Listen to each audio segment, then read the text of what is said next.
Morning. Hello, how are you today? Hey guys. Excellent. It's not raining today, so It is going to snow here in a little bit. Very excited.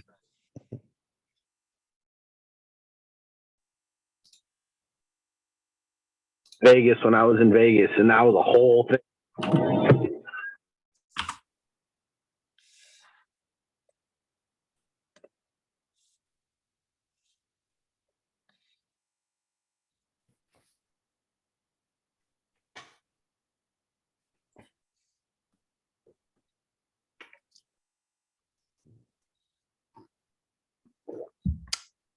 Hello, everybody. We'll get started a few minutes after the hour. Posted a link in the chat to our agenda. If anyone would like to talk about any topics, please add them in the open section.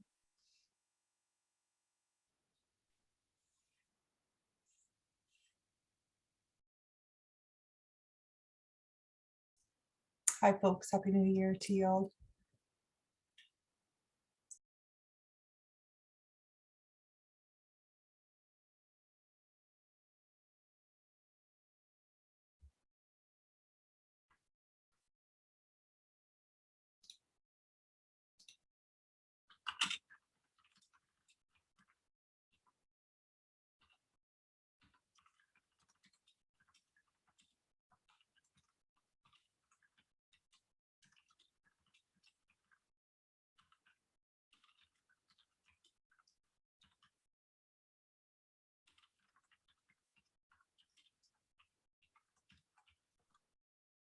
Oh, like some familiar faces. Hello. It's Yessie. Long time no see. Very long time. Happy New Year's, everyone.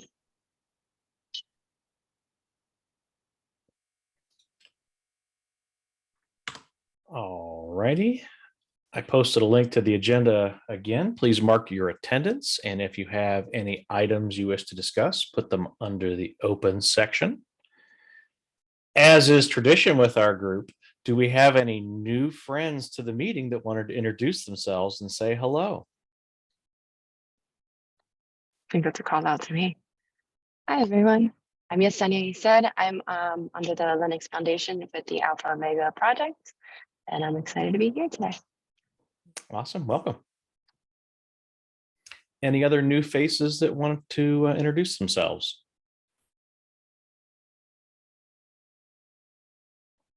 All right. Can I ask for everyone's assistance in taking some notes today?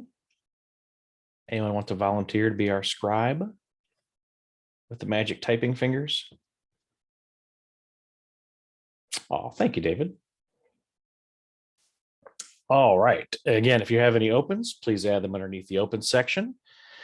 I wanted to call out to everybody. There is an open call for papers until February 5th for the Open Source Summit North America, which will be held in Vancouver, British Columbia, far off and exotic British Columbia. I would, I'm encouraging each of the groups I participate with to consider putting together some presentations either on your own.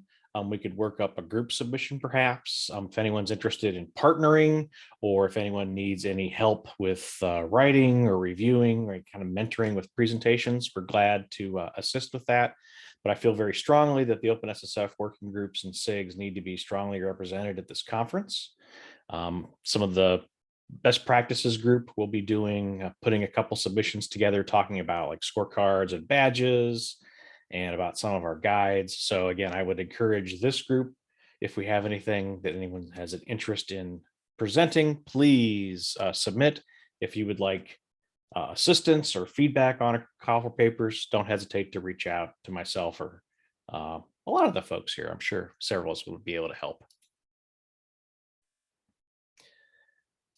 The most important part of our call, does anyone have any updates, suggestions, or comments to the plan we have been developing all these many long months? If not, I will be submitting that as an issue to the TAC later today. I did have one request out to a very special person that is great at math to go through and double check all of our figures, make sure that I got it all appropriately represented in the summary page.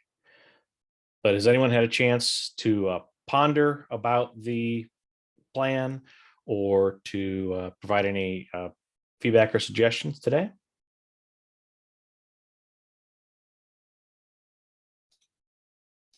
Very talkative group today. Makes my job so much easier.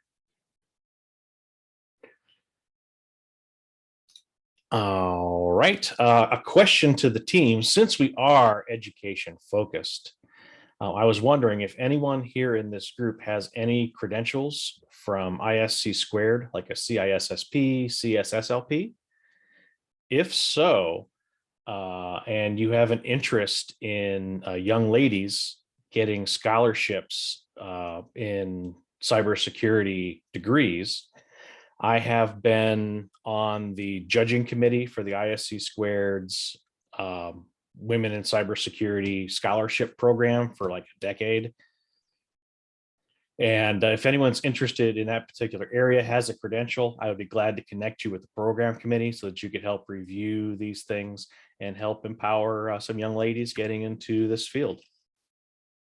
So if you are, you can raise your hand now, or you can contact me afterwards. I would be glad to connect you with my dear friend Carolyn, who is somehow found me through 3 different companies. As I've moved, she's tracked me down to continue judging. I'd like to hear more about it, Crow, but if there's, I mean, I don't have those credentials. I have a degree in for digital forensics and cybersecurity, but I don't have any ISC square or those kind of credentials. If that is any of assistance, I'd be happy to help review. I'd like to know more about the workload of what is involved. Yeah, it is a requirement to have one of those credentials to be on the committee. Okay. So they have like 12 Okay, different certs. Well, then I'm out. I don't have certs. Okay. They have 2 programs, an undergrad and a graduate program that you do. And basically it's like a call for papers judging. These young ladies submit a paper, they submit a resume and some examples of work, and you go through and review, and you help. There's some criteria to help determine who ultimately gets these scholarships. And they give out quite a few scholarships. I'll track down a link to the program afterwards. But if anyone is certified, I would strongly encourage you to participate. It's a great opportunity for these young women. And it's just cool to participate and kind of help promote the trade. Is this program only funded in the US, or are there also EU international based? Interesting. Yeah, it's an international program. So, and I have read submissions. All the submissions are in English, but I've read submissions from folks from Asia, Africa, Europe, the States, South America. So it's just kind of a really big global participation. And it's undergrad, any young lady that's participating wants to go into a STEM career, and then college and graduate school, anyone following a cryptography program, MIS, CIS, cybersecurity type thing. And again, I'll track down the page that talks about the program. And if you aren't certified, I would strongly encourage you to consider it. A lovely loophole. That as well. A lovely loophole is the PC certification. Can everyone hear me, by the way? Yes, now we can. Oh, okay, yeah. Put me in. Yeah, all right. I would love that. I used to be an instructor for ISC Squared. So I used to teach the CISSP boot camp. So if you have any questions about certification, I'll be glad to talk to you about that. This isn't a commercial for those guys, but like this program, very worthwhile. A lot of young women have been able to follow through a career into the cyberspace, and it just takes about an hour or so of time. It's reading and kind of pondering and considering the merit of the submission. And that made me totally forget my last thing. Oh, Jay. And many of you might have seen on the mailing list, we will be kicking off a DE&I focused subcommittee for the education SIG. We agreed upon a meeting time, and that time is going to be, when I click on the page, it's going to be every other Tuesday from 11 to 12 a.m. Eastern Standard Time. And this group is getting together to focus on the diversity, equality, and inclusion topics baked into our education plan. So we have a couple things, like we wanted to engage groups like Girls Who Code, historically Black colleges and universities, tribal schools, trade schools, Latino schools. So we have a bunch of different groups that are historically underrepresented. So this group will be focusing on moving those specific tasks in the plan forward.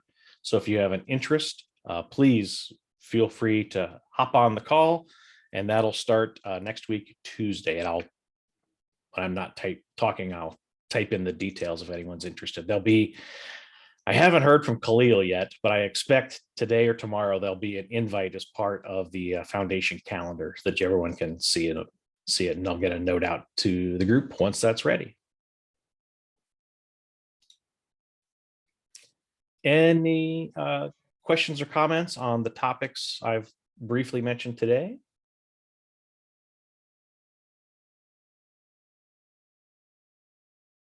Anyone have any additional education topics they'd like to discuss today?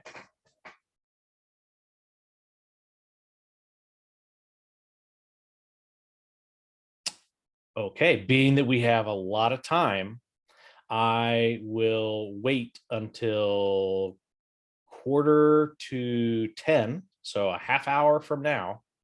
I will submit an issue in the TAC repository for our proposed education plan. So if anyone has any feedback in the next half hour, take a look at the plan and ping me in Slack, or make a PR, make an issue, somehow get my attention so I can get that included in our proposal to the TAC. Could you share a bit about the process after that proposal goes in? Timelines. Boy, I sure wish I knew. I submitted a similar plan for the open source security incident response team. I submitted that December 7th to the TAC, and so far have tried to talk about it twice at a TAC meeting. They've run out of time, not gotten to it, and I've gotten an incredible volume of 0 comments on the plan so far, even though I've sent mails and been in the calls. So what I think the process will be is I will submit the issue and I'll send a mail to the TAC. And ideally, what was yesterday? Yesterday was the 10th. So ideally on January 24th, I'll get a chance to talk about both proposals. The TAC will probably want an additional 2 weeks to review. And then if they agree with the plan, they will recommend it to the governing board to review. And then sometime in February, the governing board would review it and probably get the red pen out and start redlining and making changes. So I anticipate we probably, hope for my best case, we would have an answer back from the governing board by the end of February if we're approved for funding. That doesn't stop us from working on things that are at no cost. So if we wanted to continue to collaborate on anything, we still can do that. But anything that requires funding or like resources from the LF, we'll have to kind of wait on the GB on that. That answer your question, Max?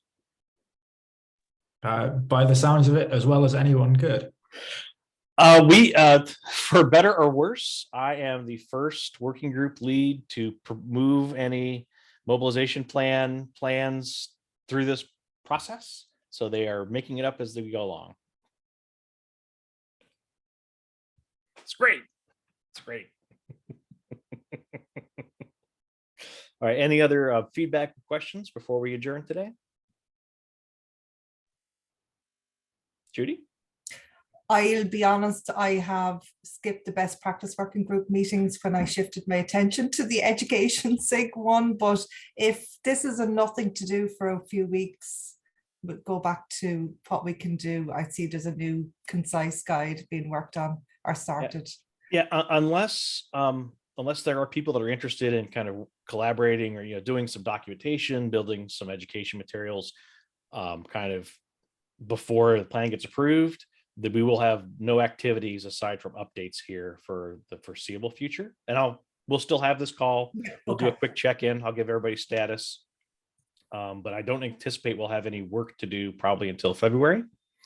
And the best practices group is always looking for stuff. We'll be working on a guide for source code management best practices, a C and C++ compiler options guide.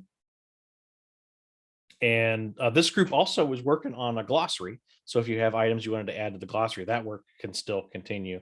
And I eventually need to get us linked up with the end users working group, who they don't have a glossary, they have a taxonomy. So we'll see how we can harmonize those things. All right, thank you all. I will wait until 10 a.m. Eastern Standard, so 45 minutes from now. So if anyone has any comments, suggestions, typos, math, Dave, we can, I'll wait until 10 to push the button on the TAC PR. All right. Thank you all for your time and attention. This is a great effort. I'm very excited about the Education SIG. I'm excited about our new subcommittee. I think we're going to have some great work out of there. So please keep an eye on Slack and the emails. Randall. If I had something to add to the CERT plan, can I still add that comment? To the CERT plan? Yeah. Since no one's read it yet, yes. Okay. All right. I just wanted to ask. We're making this process up as we go along. That's what they get. All right. All right. Thank you very much, all. Appreciate it. Look forward to hearing from you. And you'll see some emails from me about the status of the issue. Thank you, Have a everyone. great day. See you, everybody.